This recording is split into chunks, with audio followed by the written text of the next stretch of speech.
மாடி தோட்டத்தில் முதல் முறையாக ரெட் கலர் பால்சம் பூத்திருக்கு. பார்க்கவே அவ்வளோ அழகாக இருக்குங்க. அது மட்டும் இல்லை, இன்றைக்கி நம்ம மாடி தோட்டத்தில் நிறைய மூலிகை வகைகள்லாம் பார்க்க போகிறோம். இதில் ஒரு சிலதெல்லாம் எனக்கு தெரிஞ்சிருக்கு, தெரியாததெல்லாம் என்னன்னு கேட்குறேன். நீங்கள் தெரிஞ்சால் கமெண்ட் பண்ணுங்கள். இது பார்க்க பொடுதலை கீரை மாதிரியே இருக்குங்க. இன்னும் கொஞ்சம் வளர்ந்தா தான் இது பொடுதலையா அப்படின்னு தெரிஞ்சுக்க முடியும். இது நாய் வேலைன்னு போட்டிருந்தது கூகுளில். சின்ன வயசில் நிறையவே பார்த்துருக்கேன். இது எதுக்காக பயன்படுதுன்னு தெரியல. இது பார்த்திங்கன்னா வெள்ளை கரிசலாங்கண்ணி.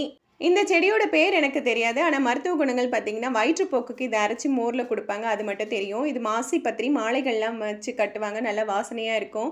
அவரி வந்து முளைக்கவே முளைக்காது நிறைய பேர் சொல்லியிருப்பாங்க. நான் 4 விதை தான் போட்டேன். 4மே முளைச்சிருக்கு. இது திருநீற்று பச்சிலை. இதுவுமே நிறைய முளைச்சிருக்கு. இது என்னன்னே தெரியலைங்க. கூகுள்லேயும் சர்ச் பண்ணி பார்த்துட்டு, இது என்ன பேருமும் வரல, ஒன்றும் வரல. உங்களுக்கு யாருக்காவது தெரிஞ்சால் கண்டிப்பாக கமெண்ட் பண்ணுங்கள். இது என்ன செடின்னு சொல்லிட்டு. தூதுவளை நிறைய பழம் வச்சிருக்கு. அடுத்ததாக பார்த்தீங்கன்னா, தும்பை செடி எல்லார் வீட்லேயுமே இருக்க வேண்டியது. நிறைய மருத்துவ குணங்கள் கொண்டது. இதனுடைய பூ இப்படி தாங்க இருக்கும்.